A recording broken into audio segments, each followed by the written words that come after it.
Hello again, it's Miss Quiring, the kindergarten teacher at Westfield Charter Academy. We are going to round up our week with our character actions and our story. So again, I need someone to remind me, what is a character action?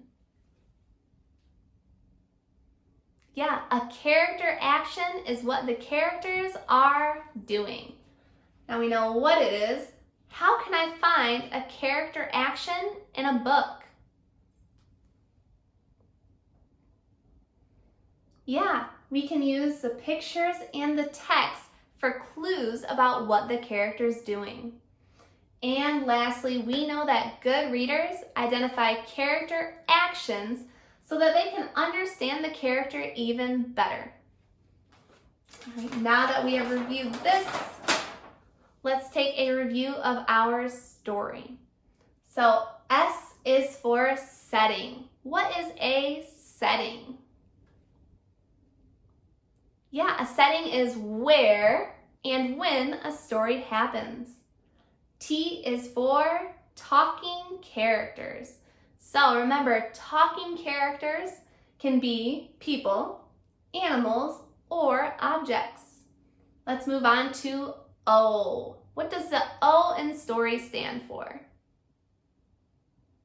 Yeah, O is for oops, there's a problem.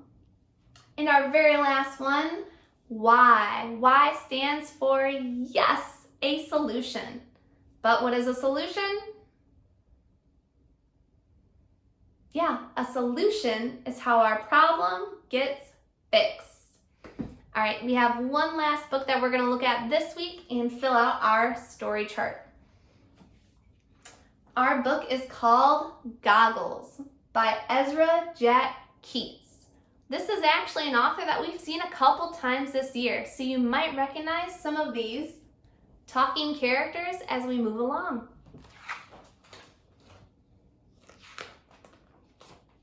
Goggles by Ezra Keats. Before I start, I'm wondering, our title is called Goggles. Does anybody know what goggles are? So goggles are something that people use to protect their eyes. Sometimes people wear goggles if they're going swimming or working in hardware. Archie, look what I found! Peter shouted through the pipe. Motorcycle goggles!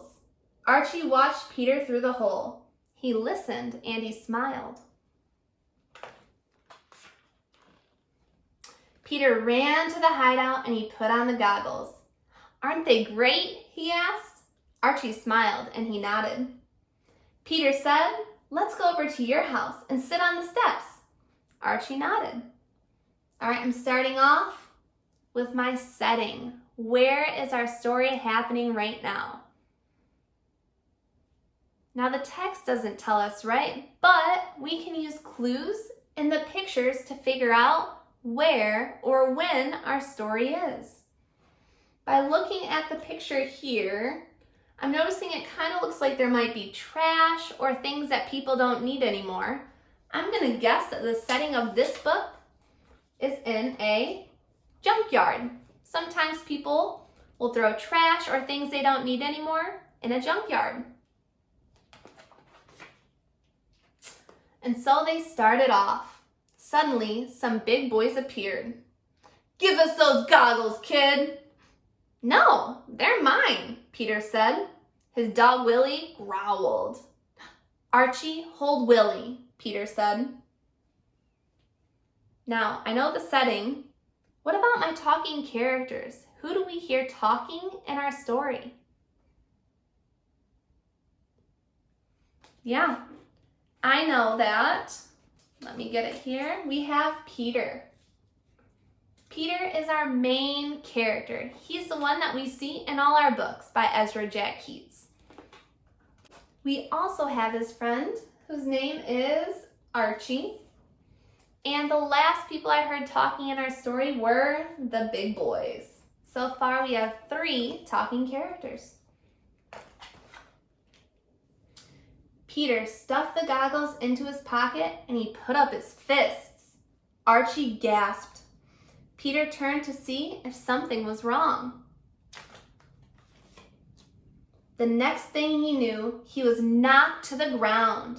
Everyone stared at the goggles. Before anybody could move, Willie snatched the goggles and he ran through a hole in the fence.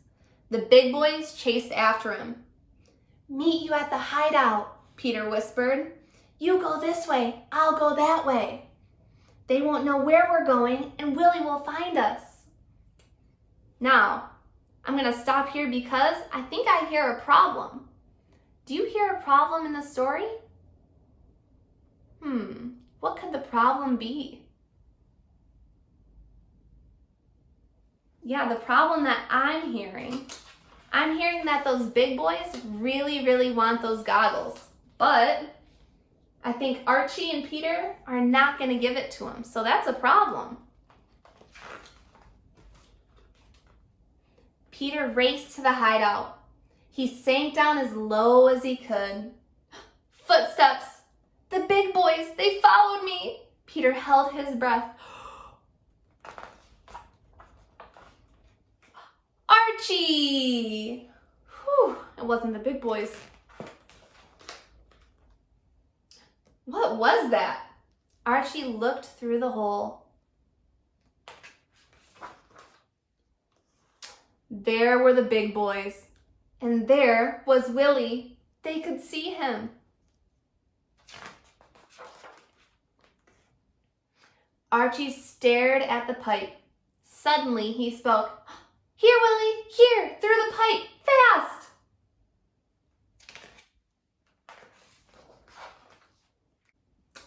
Willie! Peter peeked through the hole. The big boys were coming, closer and closer. Peter took a deep breath, and then he yelled through the pipe, "Willie, meet us at the parking lot!" "Head for the parking lot," one of the big boys yelled. "Let's go!" Now hold on. I remember the problem was that the big boys wanted the goggles, right? But the little boys, Archie and Peter, they're not going to give it to them. Did they find a way that they could solve their problem? That they could get the big boys to stop chasing them? Yeah, how did they get the big boys to stop chasing them? They tricked the big boys. I'm going to put that as our why, yes, a solution. They told the big boys that they're going to go to the parking lot, but they're not going to go there. Peter, Archie, and Willie crept out of the hideout. When they reached the fence, they got up and they ran. They got to Archie's house, and Archie laughed and said, "Whew, we sure fooled them, didn't we?" "We sure did," said Peter, handing him the goggles. "Things look real fine now," Archie said. "They sure do," said Peter. The end. All right, for our last book this week, I'm wondering, do you have a favorite part? Was there something in the story that you thought, "Oh, this is so cool, it is my favorite"? For me, my favorite part of the whole story was actually the end. I thought it was really, really smart how the boys tricked the big boys instead of trying to fight them. I thought that was a good choice on their part. Thank you for taking time to watch our videos and do the skills with me as we read some books this week. I will see you next week for another skill.